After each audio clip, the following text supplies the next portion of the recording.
Mesdames et messieurs, bonsoir. Merci d'avoir choisi RTI1 à la une de ce 20h.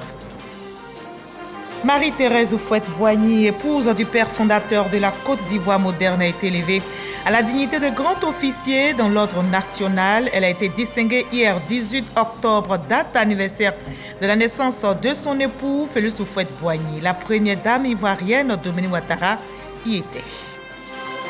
La troisième édition du sommet Finances en commun se déroule à Abidjan. La transition verte et juste pour une relance durable est au cœur de la rencontre. C'est une initiative de la Banque africaine de développement et de la Banque européenne d'investissement.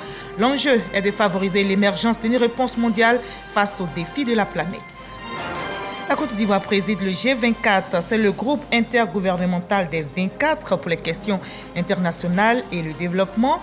L'information a été donnée aux assemblées annuelles du FMI et de la Banque mondiale qui ont pris fin ce week-end à Washington. Le ministre Adama Coulibaly remercie les pays membres pour leur choix. Le prix Sakharov pour les droits de l'homme édition 2022 a été décerné ce mercredi par le Parlement européen au peuple ukrainien confronté à la guerre avec la Russie. La décision a fait l'unanimité des groupes politiques du Parlement. Soyez les bienvenus sur RTI1. Le vice-président de la République de Côte d'Ivoire, Timoko Mélie Koné, a reçu aujourd'hui une délégation de l'Union européenne en marge de la troisième édition du sommet Finances en commun, organisé en partenariat avec la BAD et la Banque européenne d'investissement. Une rencontre, je rappelle, qui se tient du 18 au 20 octobre autour du thème « Une transition verte et juste pour une relance durable ». Le vice-président est toujours en marge du sommet Finances en commun, a également échangé avec le président de la BOAD, Serge Aké, l'occasion donc d'évoquer les questions liées à l'augmentation du capital de l'institution financière sous-régionale. Voilà, cela vient du cœur. C'est le titre d'une œuvre qui vient de paraître. L'auteur est un journaliste, Philippe Kouan. La cérémonie de dédicace a eu lieu aujourd'hui même. La première dame, Dominique Ouattara, y était. L'ouvrage de 391 pages est un compil de 100 discours prononcés, par Madame Dominique Ouattara depuis 2011. Des discours prononcés en tant que première dame, présidente de la Fondation Children of Africa, présidente du Comité national de surveillance de lutte contre le travail des enfants, ou en tant qu'initiatrice du FAFSI, Fonds d'appui aux femmes de Côte d'Ivoire. L'auteur tente ainsi de mettre en valeur les idéaux et les combats menés par Dominique Ouattara dans le domaine de la santé, de l'éducation, de la lutte contre le travail des enfants et de l'autonomisation des femmes. Le journaliste Philippe Kouan a décidé de céder les droits d'auteur à la Fondation Children of Africa. Vous aurez le compte rendu complet de Mahama Traoré dans nos prochaines éditions. Elle, c'est une ancienne première dame de Côte d'Ivoire, Marie-Thérèse Houphouët-Boigny, épouse du père fondateur de la Côte d'Ivoire moderne. Elle a été élevée à la dignité de grand officier dans l'ordre national. Elle a été distinguée hier 18 octobre, date anniversaire de la naissance de son époux, Félix Houphouët-Boigny. La première dame ivoirienne, Dominique Ouattara, était à ses côtés pour la soutenir. Viviane Aimé. Si le 18 octobre, jour anniversaire de la naissance du père fondateur de la Côte d'Ivoire moderne, le président Félix Houphouët-Boigny, fait partie désormais des grandes dates de l'histoire de la Côte d'Ivoire, ce 18 octobre 2022, l'hommage rendu au père fondateur a été appuyé par une cérémonie de distinction en l'honneur de sa veuve, Marie-Thérèse Houphouët-Boigny, la toute première dame de Côte d'Ivoire, qui a contribué aux côtés de son illustre époux au rayonnement de la Côte d'Ivoire à travers le monde. La cérémonie qui s'est déroulée dans les locaux de la Grande Chancellerie a enregistré la présence de nombreuses personnalités, de parents, amis, aux côtés de son aînée et sœur, la première dame de Côte d'Ivoire, Dominique Ouattara. Présents également les membres du gouvernement. Le président Henri Konan Bédié, président du PDCI, l'ex-première dame Simone Yves Gbagbo, le cardinal Jean-Pierre Coutois, ainsi que les représentants du COSIM. Également, des anciens dignitaires et grands serviteurs de l'État retirés de la vie publique et qui, pour l'occasion, ont fait le déplacement. Les derniers compagnons de l'aventure 1946, encore en vie, aujourd'hui nonagénaires, sont venus rendre hommage à leurs condisciples. La grande chancelière Henriette Dagri-Diabaté a salué le parcours exemplaire de celle qui a partagé aux côtés de son illustre époux, premier président de la République de Côte d'Ivoire, les contraintes et le sacrifice de soi qu'impose l'exercice de la vie publique et sa contribution au bien-être de ses concitoyens. Rappelant que dans son rôle de première dame de Côte d'Ivoire, Marie-Thérèse Houphouët-Boigny avait créé l'association des femmes ivoiriennes. Au plan social, elle avait inauguré le premier village SOS d'enfants en Côte d'Ivoire, ainsi que la première institution de formation et d'éducation féminine en Côte d'Ivoire. À son actif également, la création en 1987 d'une fondation baptisée Ndaya International pour l'amélioration de la santé, du bien-être et l'éducation des enfants pauvres d'Afrique. Ndaya International a produit le premier dessin animé pour enfants africains, dont le héros est baptisé Kirikou. Je tiens à remercier le président de la République, son Excellence M. Alassane Ouattara, qui a rendu possible la cérémonie de ce jour. Je voudrais saluer cette mobilisation générale républicaine due à la présence parmi nous d'une illustre personnalité, Madame Marie-Thérèse Houphouët-Boigny, que la nation veut honorer. Madame Thérèse Houphouët-Boigny, par votre beauté, votre élégance, votre prestance, vous avez représenté l'image de la Côte d'Ivoire moderne, ancrée dans son temps. Ainsi, incarnant si bien le miracle ivoirien, vous avez fait rayonner la Côte d'Ivoire partout dans le monde. Le président Houphouët-Boigny, qui fut l'un des premiers chefs d'État africains à voyager avec son épouse, a reconnu lui-même que vous étiez pour beaucoup dans la considération dont bénéficiait la Côte d'Ivoire dans le monde. Combien de jeunes Ivoiriennes avez-vous inspiré?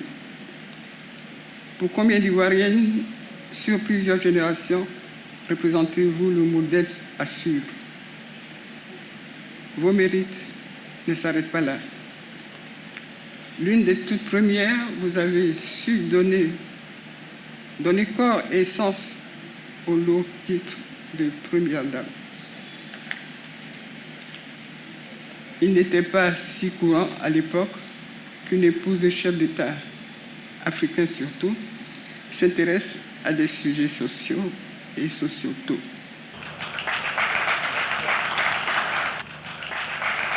Et en vertu des pouvoirs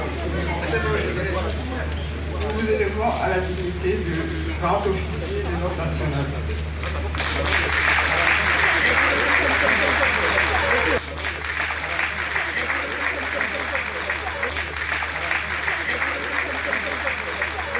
L'illustre récipiendaire n'a pas pu taire son émotion devant tant d'affection témoignée à son endroit. Je suis profondément émue ce jour parce que cette décoration, au-delà d'un événement pour le moins commun dans l'administration publique, revêt un caractère hautement symbolique pour moi.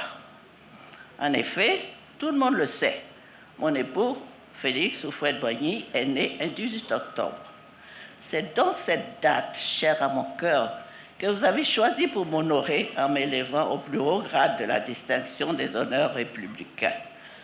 Ma joie est d'autant plus grande que ce moment historique me lie davantage à mon époux, à sa vie, à son histoire avec la Côte d'Ivoire, que son âme continue de reposer en paix.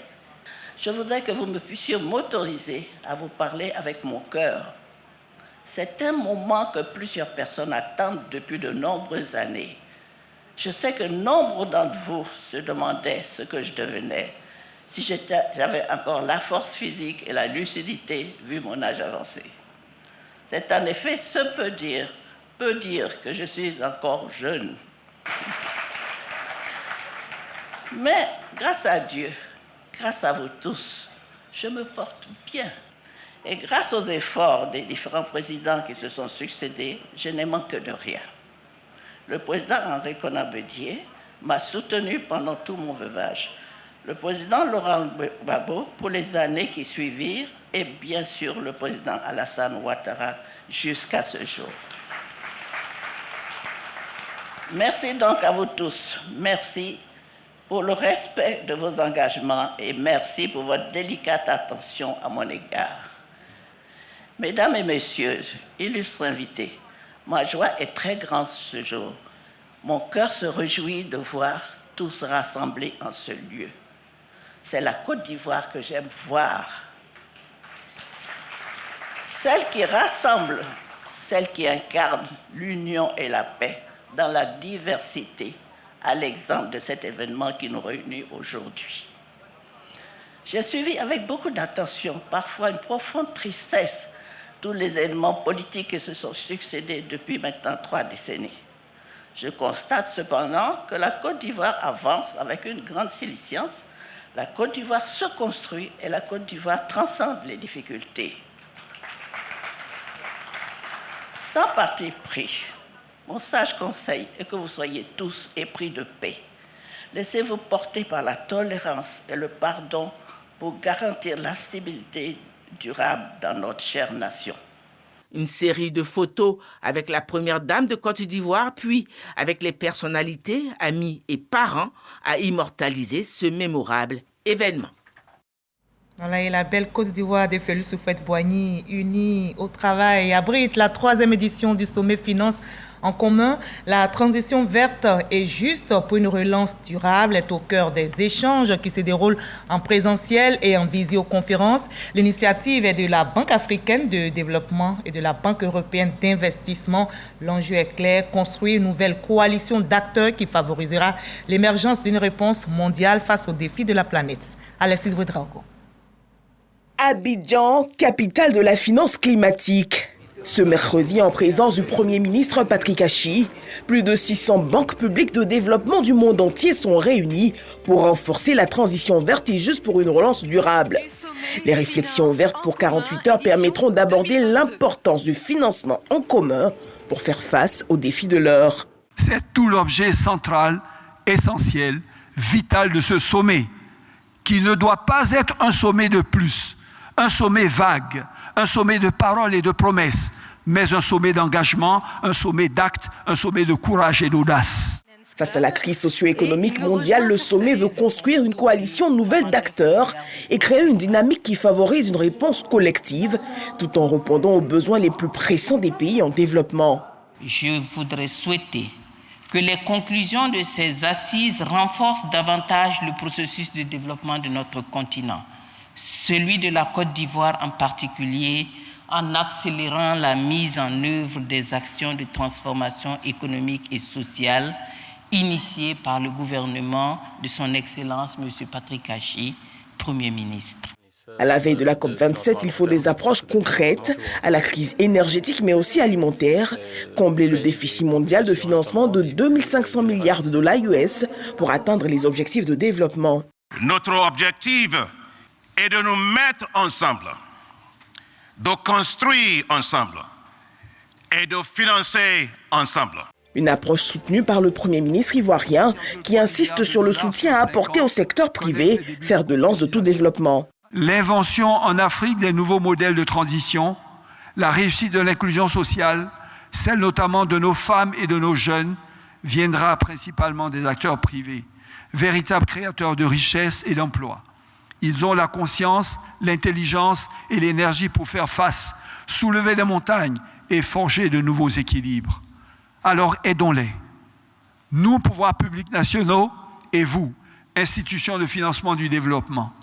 Aidons-les toujours plus fortement, plus durablement, plus efficacement. C'est ainsi que nous gagnerons ce combat pour le climat et le développement inclusif que nous n'avons tout simplement pas le droit de perdre. Après les rencontres de Rome et Paris, Abidjan est la toute première capitale africaine à accueillir l'événement. Patrick Hachi n'a pas manqué de dire sa gratitude pour le choix d'Abidjan durant ces 48 heures, capitale mondiale de la finance climatique. Et en marge de ce sommet sur la finance commune, le Premier ministre Patrick Hachi a eu une séance de travail avec la Team Europe sur la stratégie cacao durable. L'équipe s'engage à accompagner le gouvernement ivoirien dans la mise en œuvre de sa stratégie pour un cacao de qualité durable. On retrouve Alexis Ouedraogo. Le cacao durable, c'est du cacao cultivé dans le respect de l'environnement, d'une façon qui contribue à améliorer les conditions de vie des agriculteurs et de leurs familles et qui abolit le travail des enfants. Une démarche dans laquelle la Côte d'Ivoire est engagée depuis de longues années. Ce mercredi, en marge du sommet des finances communes, le Premier ministre Patrick Achi a conduit à la primature le dialogue Côte d'Ivoire-Team Europe sur la stratégie cacao durable. Le pays a pris cette initiative et a développé des pas importants, des réformes importantes que nous soutenons absolument à fond. Nous avons une mobilisation de l'équipe Europe, l'Union européenne et ses États membres, de l'ordre de 450 millions d'euros pour l'instant. Donc on va mettre en œuvre à l'appui de cette stratégie du gouvernement et qui adresse les trois piliers. Au-delà de ce qu'on apporte en termes de financement, il y a bien évidemment aussi des aspects de législation qu'on met en œuvre et qui justement nous permettront de renforcer cette action du gouvernement, notamment en utilisant l'accès au marché européen pour justement renforcer la durabilité du produit en travaillant sur ces trois aspects, le revenu, le travail d'enfants et la protection des forêts. La Côte d'Ivoire, numéro 1 mondial de la production de cacao, reste déterminée à préserver sa place de choix et garantir un cacao de qualité. Voilà, le Premier ministre Patrick Achi que vous venez de voir sur ces images est de retour des États-Unis où il a pris part aux assemblées annuelles du groupe de la Banque mondiale et du FMI. Un séjour fructueux pour la délégation ivoirienne qui a pu obtenir des engagements fermes de la Société financière internationale pour le financement de plusieurs projets dans nos pays. Adama Kone et Kerry Adama sont nos envoyés spéciaux. Au cœur du quartier des institutions de Bretton Woods à Washington, le siège de la Société financière internationale SFI. La Côte d'Ivoire abat ses cartes pour décrocher davantage d'attention auprès de la Banque mondiale. Après près d'une heure d'échange, le sourire est aux lèvres. Les propos du vice-président exécutif de la SFI confirment la bonne humeur de la délégation conduite par le Premier ministre Patrick Achi. Il y a 6 mois de cela, lors des réunions de printemps, le Premier ministre et moi nous étions entendus sur un certain nombre d'actions qui étaient liées au logement social, à l'investissement dans le secteur de l'agriculture et dans d'autres secteurs. Et je dois dire qu'avec beaucoup de plaisir, que l'ensemble des engagements qui avaient été pris en termes d'investissement dans ces secteurs ont été réalisés et notre portefeuille est en train de s'accroître de manière significative. Cela montre qu'il y a un environnement des affaires qui s'est amélioré de manière significative en Côte d'Ivoire, mais également cela veut dire qu'il y a une vision partagée entre la SFI, le groupe de la Banque mondiale et les autorités ivoiriennes en ce qui concerne le rôle du secteur privé dans le développement de l'économie ivoirienne. Ce n'est pas tout. La Côte d'Ivoire réalise une autre valeur ajoutée. Dans le domaine du digital, nous préparons un projet de 75 millions de dollars qui doit aller au conseil d'administration très bientôt. Nous avons dégagé des perspectives nouvelles pour continuer les investissements dans le domaine du cacao, de l'anacarde et autres. Et nous avons également discuté de la possibilité d'ouvrir des chantiers dans le secteur de la production d'oignons ou d'autres produits de base qui sont importants pour les consommateurs ivoiriens. Nous repartons avec de bonnes nouvelles et accès exceptionnel. Nous avons pratiquement été l'un des rares pays à avoir été reçu à la fois par le vice-président, donc le directeur général chargé de la SFI, le vice-président du MIGA, le président de la Banque mondiale lui-même, le directeur général du Fonds monétaire international, le directeur général du MIGA, avoir la possibilité de trouver dans ce calendrier chargé du temps pour nous recevoir tous. C'est là également le signe de la réussite de la politique son Excellence le Président de la République et surtout de son réseau extrêmement important à travers ce milieu très fermé des grands hommes du monde des affaires et de la finance. Les assemblées annuelles 2022, après le silence imposé par le coronavirus, redonnent de l'espoir aux pays en développement comme la Côte d'Ivoire. Les 190 pays se donnent rendez-vous en octobre 2023 à Marrakech, au Maroc. Il y a d'autres bonnes nouvelles en provenance de Washington. Notre pays préside le G24. C'est le groupe intergouvernemental des 24 pour les questions internationales et le développement. L'information a été donnée aux assemblées annuelles du FMI et de la Banque mondiale qui ont pris fait ce week-end. Le ministre Adama Coulibaly remercie tous les pays membres pour le choix porté sur la Côte d'Ivoire. Michel Digré depuis Washington. C'est au cours de la réunion des ministres chargés des finances et des gouverneurs de la Banque centrale des pays du groupe des 24 que l'information a été donnée. La Côte d'Ivoire est désignée présidente du groupe intergouvernemental des 24 pour les questions internationales et le développement pour 12 mois. Le ministre de l'économie et des finances, Adama Coulibaly, a exprimé la reconnaissance de la Côte d'Ivoire pour cet honneur. Il a présenté les enjeux de ce mandat. Il me semble important que dans les 2 prochaines années, nous donnions une grande priorité d'abord à l'agenda de la transformation structurelle de nos économies et la création d'emplois. Ce sont des objectifs importants pour nos pays et je voudrais que notre groupe soit un contributeur important dans le débat et aussi un véhicule pour le partage d'expériences sur les différences politiques, approches et institutions qui ont marché ailleurs. Les questions de financement seront aussi une priorité. Nous allons continuer à nous appuyer sur l'agenda du G24 dans les domaines où la coopération multilatérale est nécessaire pour nous assurer que les pays du groupe reçoivent les appuis conséquents compte tenu de la complexité des défis actuels auxquels nos pays font face. Je veux parler des défis liés à la sécurité alimentaire, la transition énergétique et l'adaptation au changement climatique. Le ministre Adama Coulibaly a également pris part à la 46e réunion du Comité monétaire et financier international. Il a rencontré plusieurs responsables d'institutions bancaires internationales pour parler de financement de projets en Côte d'Ivoire. Adama Coulibaly a enfin eu une séance de travail avec Abebe Selassie, directeur du département Afrique du FMI, sur les perspectives économiques ivoiriennes. Demain, jeudi 20 octobre, s'ouvre à Port-Louis, dans la capitale de Maurice, la triennale de l'Association pour le développement de l'éducation en Afrique. L'ADA réunit les décideurs et les responsables politiques du continent en matière d'éducation ainsi que les partenaires au développement. Et la Côte d'Ivoire, notre pays, participe à ce programme qui promeut le développement de l'Afrique grâce à des systèmes d'éducation et de formation résilientes. Mamadou Kwasi est notre envoyé spécial. Des side events ou encore des activités parallèles pour meubler cette première journée de l'édition 2022 de la triennale de l'ADEA, Association pour le développement de l'éducation en Afrique. Une assise pour relancer la question de l'éducation post-Covid-19. Nous tous, nous savons que l'enfant apprend mieux quand on lui transmet le savoir dans la langue qu'il comprend. Les résultats sont positifs parce qu'on était dans une situation où on avait remarqué que les résultats n'étaient pas à la hauteur, en tout cas, des investissements. La Côte d'Ivoire a été honorée des bons résultats enregistrés ces dernières années avec la présentation des études comparatives. Conduisant la délégation ivoirienne, la ministre Mariétou Kodé s'est félicitée de l'engagement du gouvernement ivoirien à œuvrer davantage pour la valorisation du secteur éducation-formation. L'alphabétisation est un point très important pour la Côte d'Ivoire. En 2019, le rapport PASEC présentait une Côte d'Ivoire avec des élèves, pour ce qui est de l'éducation de base, qui avaient des difficultés en lecture, qui avaient des difficultés en mathématiques. Et aujourd'hui, je suis très heureuse d'apprendre que nous avons fait des progrès. Nous avons fait des progrès en matière de lecture, en matière d'écriture, en matière de savoir compter.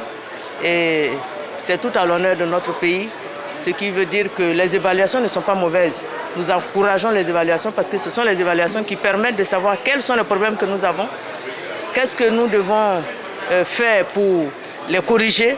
Pour la ministre de l'Éducation nationale et de l'alphabétisation, la participation de la Côte d'Ivoire à cet événement s'imposait. Depuis 2021, la Côte d'Ivoire a fait un grand pas en avant en organisant les états généraux de l'éducation nationale et de l'alphabétisation. Pour nous, après Covid, il fallait repenser notre éducation. Et aujourd'hui, après ces états généraux, nous avons une boussole, nous avons une feuille de route. Ce jeudi 20 octobre 2022, une trentaine de ministres africains en charge du secteur éducation-formation vont lancer officiellement les débats pour façonner l'avenir du continent africain grâce à des solutions durables et applicables en cette période post-Covid-19. La retour en Côte d'Ivoire, je vous conduis dans le village de Ponvogo, dans la région du Poro. La Fondation Tchépé promeut aussi l'éducation. La Fondation a remis des kits scolaires aux élèves, un geste de solidarité très apprécié des parents cette rentrée scolaire, un geste qui les soulage. Plus de 500 élèves ont reçu des kits, nous rapporte Mahama Traoré. C'est la 8e année de suite que la Fondation Tchépé donne vie au droit à l'éducation dans le village de Ponvogo, département de Korogo. Avec l'aide de ses partenaires, dont la mutuelle de développement du dit village, la Fondation Tchépé remet cette année encore des centaines de kits scolaires aux écoliers ainsi que des vivres pour leur cantine. Ce don manifeste toute l'ambition que porte la Fondation Tchépé pour le village de Ponvogo. Nous avons pris l'engagement de transformer ce village. Les 3 salles que vous voyez là ont été réalisées par la Fondation Tchépé. Et nous avons pris l'engagement de faire de Ponvogo la vitrine de la sous-préfecture. Ce soutien à l'éducation, aussi destiné aux villages environnants et alliés de Ponvogo, est encouragé par les autorités administratives couvrant le village de Ponvogo. Mesdames et messieurs, les cas de la mutuelle de Ponvogo, nous aurons toujours besoin de votre assistance pour l'atteinte de l'objectif commun qui est la formation et l'épanouissement des enfants de Ponvogo. Chers élèves, c'est à votre honneur que nous sommes aujourd'hui rassemblés à Ponvogo. Ces dons dont vous êtes bénéficiaires et très fiers constituent un appui inestimable de donateurs, de bienfaiteurs, pour vous encourager à épouser l'école et y étudier convenablement afin de nous gratifier de bons résultats scolaires et surtout assurer la relève de demain que préparent minutieusement vos aînés. Outre les écoliers, la Fondation Tchépé a aussi fait don d'une trentaine de vélos aux lycéens du village qui parcourent de longues distances pour aller au cours.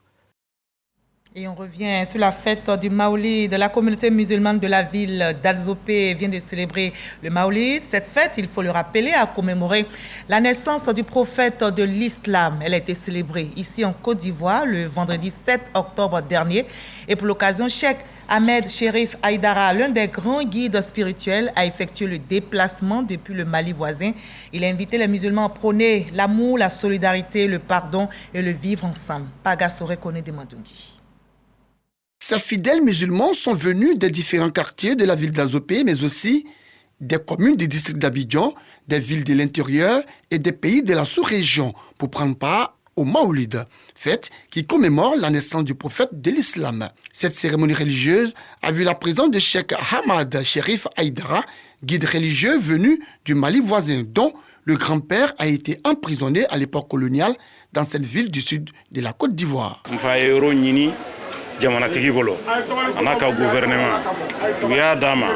Mon père a demandé cette cour au président de la République et il nous a donné. On prie pour le pays et les habitants. Chaque année, on vient célébrer le Maoulid ici et on fait des prières pour le développement de la Côte d'Ivoire et de l'Afrique. Fidèle, élu, cadre, mais également chef coutumier, personne ne voulait se faire compter ces grands rendez-vous islamiques. On est venu pour la prière. Moi, je suis né ici, grandi ici. Nous prions. Nous demandons au Tout-Puissant de mettre la main sur ce pays, de mettre la main sur chaque habitant de ce pays pour qu'ensemble, on puisse aller au développement sans crise. À cette rencontre religieuse, des messages de paix, d'amour, de solidarité et de vivre ensemble ont été véhiculés par les guides religieux. Une initiative saluée par le consul général du Mali en Côte d'Ivoire. Le Mali et la Côte d'Ivoire, ce sont deux peuples frères, liés par l'histoire, par la géographie, par les liens séculaires. Rien ne pourra nous séparer. C'est par des bénédictions et des prières pour la paix et la stabilité dans la sous-région que la commémoration de la naissance du prophète Mohammed à Azopé a pris fin. Le prix Sakharov pour les droits de l'homme, édition 2022, a été décerné ce mercredi par le Parlement européen au peuple ukrainien confronté à la guerre avec la Russie. La décision a fait l'unanimité des groupes politiques du Parlement.